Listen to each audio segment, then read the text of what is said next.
Bro ఏంటి bro ఏపీలో YS Jagan గారు ఇప్పుడు తొందరలోనే అరెస్ట్ అవుతారు అంటున్నారు. మరి ఏంటి మీ ఒపీనియన్ ఏంటి?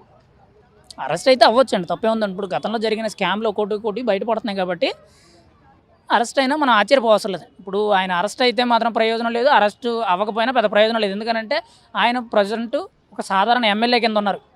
అది ఆయన అరెస్ట్ అవుతారు అనేది ఎక్కువగా మీడియా అంతా ప్రచారం జరుగుతుంది. మరి ఏం జరుగుద్ది అనేది చూడాలి. లిక్కర్ స్కామ్ ఒకటి, రీసెంట్గా వచ్చిన వాలంటీర్ స్కాము, అంతకుముందు శాండ్ స్కాము, మైనింగ్ స్కామ్లని, తర్వాత పేపర్స్ అదే సాక్షి పేపర్కి సంబంధించిన స్కామ్లని, అంతకుముందు మీడియా పబ్లిసిటీ ప్రచారాలకు సంబంధించిన కొంత ప్రజాధనాన్ని దుర్వినియోగం చేశారని చెప్పి చాలా రకాలుగా వినపడుతున్నాయి. మనం ఆల్రెడీ చూస్తున్నాం వైసీపీలో ఎంతమంది అరెస్ట్ అవుతున్నారు ఏంటి అనేది అయితే చూస్తూ ఉన్నాం.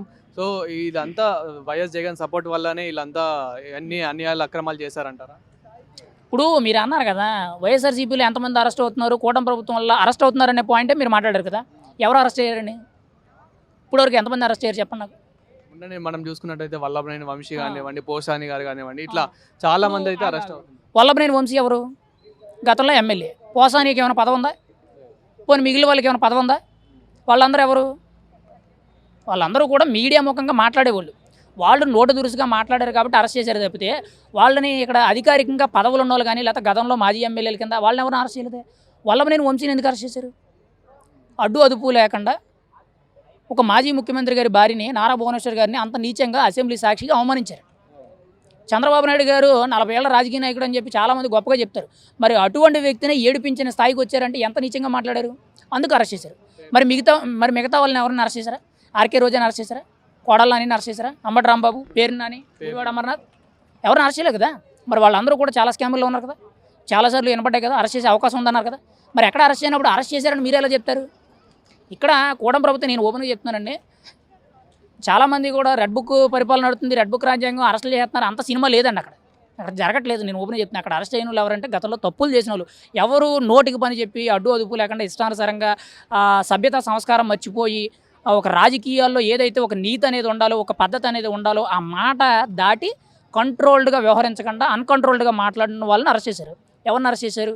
ఎవరిని అరెస్ట్ చేయలేదే. ఇప్పుడు రోజా మీద కేసులు వచ్చినాయి అన్నారు, పాపం అన్న అరెస్ట్ చేశారావండి? లేదు కదా. అది అన్నీ కూడా ఏంటంటే ఆ స్కామ్ ఈ స్కామ్ అని బయటికి తీసుకొస్తున్నారు, ఇలా లేపుతున్నారు, జై అని అన్నారు, మళ్ళీ కింద దింపేస్తున్నారు. ఎవరిని అరెస్ట్ చేశారు? ఎవరిని అరెస్ట్ చేయాలి. ఇప్పుడు మీలాంటి వాళ్ళు తెలిసి తెలియక కొంతమంది మీడియా ముఖంగా మాటలు ఎలా ఉన్నాయంటే కూటమి ప్రభుత్వం వచ్చేస్తుంది, అందరిని అరెస్ట్ చేస్తుంది, అందరినీ తీసుకెళ్ళి లోన్ వేస్తుంది, రెడ్ బుక్ రాజ్యాంగం అది ఇదని చెప్పి తోపు తురుమనేటట్టు చేస్తుంది. నిజంగా అదే జరిగితే ఇప్పటికి ఎంతమందిని అరెస్ట్ చేయాలి? అసలు జైల్లో ఖాళీ ఉండకూడదు. కూటమి ప్రభుత్వం అభివృద్ధి ఎలా ఉంది ఇప్పుడు ప్రస్తుతం? అభివృద్ధి అని అంటే ఇంకా ఏం చేయలేదు, స్టార్ట్ చేసుకుంటుంది. ఇప్పుడు అభివృద్ధి అనేది ఇవాళ పెడితే రేపు పొద్దునకి ఒక రంగం చెప్పాలంటే పొదిగే గుడ్డు కాదు కదా, కోడిగుడ్డు పొదుగుతుంది అన్నట్టు అలాంటి సమాధానం మనం చెప్పలేం. చేతిలో డబ్బులు ఇవ్వడానికి డబ్బులు ఇచ్చి దాన్ని అక్కడ ఒక ప్రజెంటేషన్ కట్టి చూపించడం అనేది చాలా కష్టం.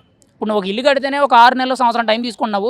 ఒక రాష్ట్రానికి సరిపడగా కొన్ని వందల వేల ఎకరాల్లో రాజధాని కట్టాలి, అక్కడ ఎయిర్పోర్ట్స్ రావాలి, ముఖ్యంగా అవుటర్ రింగ్ రోడ్స్ రావాలి, మెట్రో రావాలి, అక్కడ గవర్నమెంట్కి సంబంధించిన ఇన్ని సెక్టార్స్ ఉండాలి, ఆ సెక్టార్లో మళ్ళీ దానికి డివైడెడ్గా ఉండాలి, కోర్టులు కావాలి, ఇవన్నీ కావాలనంటే అంత ఈజీగా అయిపోతాయి. ఇప్పుడు ఫారిన్ కంట్రీస్తో పోల్చుకుంటే భారతదేశం అనేది అభివృద్ధిలో వెనకుంది, ఆ టెక్నాలజీలో వెనకుందని చెప్తారు. అంటే ఒక కనీసం 30 to 50 years వెనక్కుందని చెప్తారు. మరి వెనక్కి ఉందనేటప్పుడు మనం అంత టెక్నాలజీని గెయిన్ చేయాలంటే మనం ఎంత స్పీడప్గా ఉండాలి, అది అంత స్పీడ్గా కనిపించదు. ఇప్పుడు చంద్రబాబు నాయుడు గారు 40 ఏళ్ళ రాజకీయ నాయకుడు అయి ఉండొచ్చు. ఆయన గతంలో ఇక్కడ హైదరాబాద్ని ఆయన ఎప్పుడో ఒక 30 ఏళ్ల కిందట 20 ఏళ్ల కిందట ఒక చిన్న పునాది కింద ఒక విత్తనం వేశాడు. హైటెక్ సిటీ సైబరాబాద్ అని చెప్పి ఒక చిన్న విత్తనం వేశారు. అది ఈరోజు మొక్క అయ్యి చెట్టు అయ్యి పెద్ద వృక్షం అవడానికి ఈ టైం పట్టింది. ఈరోజు హైదరాబాద్ అని తెలకొంది. మరి గతంలో మనం 1990 ఆ టైంలో వీడియోస్ చూస్తే ఏంటిది హైదరాబాద్ ఈ కొండలు గుట్టలే కనబడుతున్నాయని చెప్పుకున్నారు. మరి అటువంటిది అమరావతి ఈరోజు మొదలుపెట్టింది, ఎన్నాళ్ళు పడుతుందని చెప్పలేం. అది అభివృద్ధి అనేది చెప్పుకోవడానికి ఒక మాట అండి, కానీ కనిపించడానికి కొన్ని సంవత్సరాలు పడుతుంది. దానికోసం వెయిట్ చేయాలి. కానీ 3 ఏళ్లలో పూర్తి చేస్తానన్నారు. కనీసం 3 ఏళ్లలో 50% వర్క్ అనేది చేసి చూపించగలిగితే నెంబర్ 1. ఇప్పుడు అయితే మాత్రం ప్రతిదీ కూడా స్టార్టప్ అవుతుంది. అలా అని చెప్పి జరిగిపోయింది వన్ సైడ్గానే నేను అనలేను. కథ ఏంటంటే కొంత ప్రశాంతంగా బతకగలుగుతున్నారు. ఇంకా అంతకుమించి మనం అయితే ఏం చెప్పలేం. ఫైనల్గా మీ మాటల్లో పవన్ కళ్యాణ్ గారి గురించి చెప్పాలంటే మీరేం చెప్తారు? ఇప్పుడు రాజకీయ పరంగా కానివ్వండి, సినిమాల పరంగా కానివ్వండి. సినిమాలు ఇంక లేవండి, మీరు ఇంక సినిమాల గురించి మాట్లాడవసరం. ఎందుకంటే 3 సినిమాలు ఎప్పుడైతే షూటింగ్స్ కంప్లీట్ అవుతాయి ఇంకా సినిమాలకి రాజకీయాలకి ఆయన సినిమాలకి ఇంక దూరం. ఓన్లీ కంప్లీట్గా ఫుల్ ఫ్లెడ్జ్డ్గా రాజకీయాలు. ఆయన రాజకీయాల్లోనే ఇంకా ఉంటారు. సినిమాల మీద ఇప్పటి వరకు కూడా ఖాతా సంపాదించుకున్నది ఇంకా అలా ఖర్చు పెట్టడం తప్పితే ఆయనకి సినిమాల్లో సంపాదించుకునే అవకాశం అయితే ఇంక లేదని చెప్పి తెలుస్తుంది. ఏది ఏమైనా సరే పవన్ కళ్యాణ్ అనే వ్యక్తి నిజాయితీపరుడు. ఆయన గురించి ఇప్పుడు సోషల్ మీడియాలో చాలామంది నువ్వు చెప్తున్నావు, నువ్వు ప్యాకేజీ లేదనంటే ఏదేదో మాట్లాడతారు. ఒకటి గుర్తుపెట్టుకోండి, నేనైతే ఒక చిన్న ఎగ్జాంపుల్ చెప్తున్నాను. ఎక్కడా కూడా ఒక ఆర్థికపరమైన నేరం చేశాడు, ఒక అవినీతి చేశాడనే ఆరోపణ అయితే లేదు. అంటే ఎవడ సొమ్ము తినేశాడు, లేదంటే పలు కేసుల్లో ఉన్నాడు, లేదంటే అవినీతి అక్రమాలు చేశాడనే కేసులు అయితే లేదు. ముఖ్యంగా చెప్పుకోవాలనంటే ఎక్కడా కూడా తన సొంత డబ్బులు పెట్టలేదనే విషయం లేదు. 10 రూపాయల కానీ మొదలు పెట్టుకుంటే 10 కోట్ల వరకు కూడా పెట్టిన రోజులు అయితే కనబడుతున్నాయి. మనకి విజయవాడ వరదలు వచ్చినప్పుడు 6 కోట్ల రూపాయలు ఏ నాయకుడైనా కానీ ఏ మనిషిని ఇచ్చారా? అది పవన్ కళ్యాణ్ అంటే. మరి అటువంటి మనిషి గురించి మనం మాట్లాడడం అనేది ఆయన స్థాయిని దిగజార్చినట్టు అవుద్ది. ఎందుకంటే ఆయన గురించి మాట్లాడే గొప్పతనం మనకు లేదు. ఇప్పుడు ఓపెన్గా చెప్పాలంటే ఆయన విమర్శిస్తారు. ఎందుకంటే పని పాట ఏముండదు. ఇప్పుడు నీకు నచ్చినోడు నీకు డబ్బా కొడతాడు, ఆయనకి నచ్చినోడు ఆయనకు డబ్బా కొడతాడు. ఇక్కడ మంచి అనేది నువ్వు మంచిని కోరుకున్నాడు అయితే మంచి ఎటు ఉంటే అటే వెళ్తావు. నువ్వు మంచి అని చెప్పి నువ్వు చెప్పేసి నువ్వు ఒక దొంగనాగుడికి, ఒక దుర్మార్గుడికి, ఒక అవినీతిపరుడికి నువ్వు సపోర్ట్ చేస్తున్నావంటే నువ్వెంత వరస్ట్ గడవని నువ్వు అర్థం చేసుకోవాలి. అర్థమైందా? పవన్ కళ్యాణ్ విమర్శించే స్థాయి అయితే మనది కాదు. జోబులో నుంచి 10 రూపాయలు పెట్టలేనాడు కూడా ఈరోజు పవన్ కళ్యాణ్కి నీతులు చెప్తున్నారు. అది వాళ్ళ స్థాయి ఏంటన్నది ఆలోచించుకోవాలి. జోబులో నుంచి 10 రూపాయలు కూడా తీయలేనోడు. నేను ఎందుకు చెప్తున్నానంటే పవన్ కళ్యాణ్ ఈరోజు ఎక్కడికి వెళ్ళినా కానీ కుడి చేతితో ఇస్తే ఎడం చేతికి తెలియట్లే డబ్బులు. అంటే జోబులో నుండి ఎంత తీసేస్తున్నాడో కూడా తెలియట్లేదు. మొన్నే మురళీ నాయక్ అనే వ్యక్తి చనిపోతే గవర్నమెంట్ నుంచి వచ్చిన ఎక్స్గ్రేష్ ఏదైతే ఉందో దానికి సరిపోలేదు అనుకొని ఇంకొక 25 లక్షల రూపాయలు ఇచ్చారు. పెహల్గాం దాడిలో చనిపోయిన మధుసూదన్ కుటుంబానికి 50 లక్షలు ఇచ్చారు. ఇంకొక 5 లక్షలు అదనంగా ఇచ్చారు. మరి గిరిజన ప్రాంతాల్లో ఉన్న ప్రజలకి సొంతంగా చెప్పులు కొనిపించి, బట్టలు కొనిపించి వాళ్ళకి సొంత డబ్బులు పెట్టించారు. ముఖ్యంగా రైల్వే కోడూరు నియోజకవర్గంలో మైసూరు వారి అనే ప్రాంతంలో 60 లక్షలు పెట్టి స్కూల్కి గ్రౌండ్ లేదనంటే సొంత డబ్బులతో కొనేసి ప్రభుత్వం పేరుని రిజిస్టర్ చేశారు. అది గొప్ప విషయం. మరి అలాంటి దానాలు, గుప్త దానాలు ఈ ఎడం చేతితో చేస్తే ఈ కుడి చేతికి తెలియట్లా. మరి అటువంటి వ్యక్తి గురించి నీతులు పలుకుతున్నారు చూడు సోషల్ మీడియాలో కొంతమంది. అటువంటి వాళ్ళ గురించి మనం మాట్లాడవలసి. ఎందుకనంటే వాడి ఒక రకంగా ఓపెన్గా చెప్తున్నాను, వాడు నిజంగా ఒక మనిషిగా పుట్టుంటే మాత్రం ఇటువంటి వ్యాఖ్యలు చేయడు. ఇప్పుడు ఓపెన్గా అడుగుతున్నాను సార్, ఇప్పుడు నువ్వు ఉన్నావు, మీ ఇంట్లోకి ఒక ఆడపిల్లకి పెళ్లి చేయాలని అంటే ఒక మనిషిని కోరుకుంటావు కదా నువ్వు. ఒక మనిషిని కోరుకునేటప్పుడు వాడికి తాగుడు ఉందా, వాడికి తిరుగుడు ఉందా, వాడు సంపాదిస్తాడా లేదా, అప్పులు ఉన్నాయా లేవని చెప్పి ఇన్ని కారణాలు ఎతుకుతావే. మరి ఒక రాష్ట్రానికి ఒక ఎమ్మెల్యేగా కానీ, ఒక మంత్రిగా కానీ, ముఖ్యంగా ఒక ముఖ్యమంత్రిగా కానీ ఇటువంటి పదవులు, ఒక అధికారికమైన పదవులు ప్రజాప్రతినిధిగా ఉన్నప్పుడు వాడికి ఎన్ని క్వాలిఫికేషన్స్ ఉండాలి? అవేవి చూడరా? అంటే ఎవడొచ్చినా సరే మీ దారి మీదే మా అన్న అని చెప్పి శంకలు గుద్దుకుంటారా? ఆలోచించండి. మీ ఇంట్లోకి వచ్చే మనిషి గురించే మీరు అంత క్లారిటీ తీసేసుకున్నప్పుడు ఒక రాష్ట్రానికి పెద్దగా వ్యవహరించే నాయకుడి గురించి మీరు ఎంత ఆలోచించాలి? అవేవి గుర్తుండవా? అంటే ఎవడొస్తే వాడు ఎంత కావాలితే అంత దోసుకొని పోతే వాడు మంచోడు, వాడు గొప్పడు. ఇక్కడ చాలామంది కూడా మాట్లాడేది అంటే తోపు తురుమని మాట్లాడుతున్నారు చూడండి. ఎవడు తోపు తురుములు ఉంటారండి, ఎవరి స్టామినా వాళ్ళకు ఉంటుందండి. ఎవడు ఎక్కువ కాదు, ఎవడు తక్కువ కాదండి. ముఖ్యంగా నేను చెప్పదలుచుకుంది ఏంటంటే పవన్ కళ్యాణ్ గురించి మాట్లాడే అర్హత అయితే లేదండి. ఎందుకంటే పవన్ కళ్యాణ్ ఎవడి దగ్గర కూడా రూపాయి తినలేదండి. ఇప్పుడు చాలామంది కూడా ప్యాకేజ్ ఇస్తారని మాట్లాడుతున్నారు. ఎవడైనా కానీ మాట్లాడేవాడు నేను ఒకటే చెప్తున్నాను, ఒక అమ్మకి అబ్బకి పుట్టిన నా కొడుకు అయితే ప్యాకేజీ తీసుకున్నట్టు నిరూపించండి. నిరూపించిన తర్వాత ఇటువంటి ఓపెన్ స్టేట్మెంట్స్ అనేవి చేయండి. లేదు అని అంటే అన్నీ మూసుకొని కూర్చుంటే మంచిది. సో ఫైనల్గా మీ మాటల్లో వైఎస్ జగన్ గారు అరెస్ట్ అవుతున్నారా లేదా అని అంటే మీరు ఏం చెప్తారు? ఫైనల్గా అంటే ఇప్పుడు కాకపోయినా కానీ ఇంకో ఏడాదికైనా కానీ 2 సంవత్సరాలకైనా కానీ ఈ లిక్కర్ స్కామ్ కానివ్వండి, ఇంకెన్నో స్కాములు ఉన్నాయి. సో ఫైనల్గా మరి అరెస్ట్ అవుతున్నారు అనుకుంటున్నారా లేదా? చెప్పలేమండి.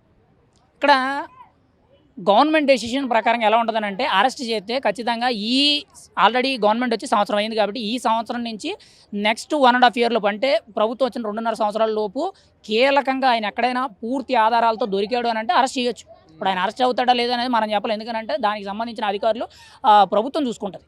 ఒకవేళ అరెస్ట్ చేయని పక్షాలు కూడా ఉంటాయి. ఎందుకనంటే నెక్స్ట్ ఎలక్షన్ దగ్గర వచ్చేటప్పుడు ఎప్పుడు కూడా ఎంత పెద్ద స్కాములు చేసినా కానీ ఏ నాయకుడిని అరెస్ట్ చేయరు. ఎందుకనంటే అరెస్ట్ చేశారు అని అంటే అక్కడ ఆధారాలు ఉండి అరెస్ట్ చేసినా కానీ వాళ్ళు కావాలని అరెస్ట్ చేశారని చెప్పి ఒక సింపతి అనేది వచ్చేస్తుంది. ఏ రాజకీయ నాయకుడైనా సరే ఎంత మంచోడు ఎంత చెడ్డోడైనా సరే జైలుకి వెళ్ళాడంటే ఆ సింపతి డబుల్ అయిపోతుంది. అర్థమైందా? అటువంటి తప్పు రాజకీయాల్లో ముఖ్యంగా మినిమం జ్ఞానం ఉన్నోడు ఎవడు కూడా ఆలోచించడు. అరెస్ట్ చేస్తే ఈ సంవత్సరం లోపే ఏదైనా జరిగితే జరగవచ్చు. అది కూడా పూర్తి ఆధారాలు ఉండి ఆ ఆధారాలన్నీ కూడా ముఖ్యంగా మీడియా ముఖంగా పెట్టి పబ్లిక్ అంతా కూడా క్లియర్ ఎక్స్ప్లెనేషన్ ఇచ్చుకోగలిగినప్పుడు మాత్రమే చేస్తారు. కానీ అరెస్ట్ అవుతారు అరెస్ట్ అవ్వరు అనేది నేను డిసైడ్ చేసేది కాదు. అది నా వల్ల నాకు తెలియదు. అరెస్ట్ అయితే అక్కడ తప్పు జరిగిందని, అరెస్ట్ అవ్వకపోతే తప్పు జరగలేదని. దానికి మనం ఏం చేయాలి? అది ప్రభుత్వం మీద ముఖ్యంగా ఈడీ అధికారులు, సిబిఐ అధికారులు, ఇటువైపు ఇంటెలిజెన్స్ కానీ, ఇంకోవైపు విజిలెన్స్ అధికారులు, సిట్ అధికారులు, ఏసీబీ అధికారులు వీళ్ళందరూ కూడా పలు కేసుల్లో ఎవరైతే ఈ విచారణ చేపడుతున్నారో వాళ్ళు డిసైడ్ చేస్తారు. అది అరెస్ట్ అయితే మాత్రం ఖచ్చితంగా ఈ ఏడాదిలోనే జరుగుద్ది. అందులో ఎటువంటి సందేహం లేదు ఇంకా జరగలేదనంటే ఇంకా మాటలు మాట్లాడుకోవసలు.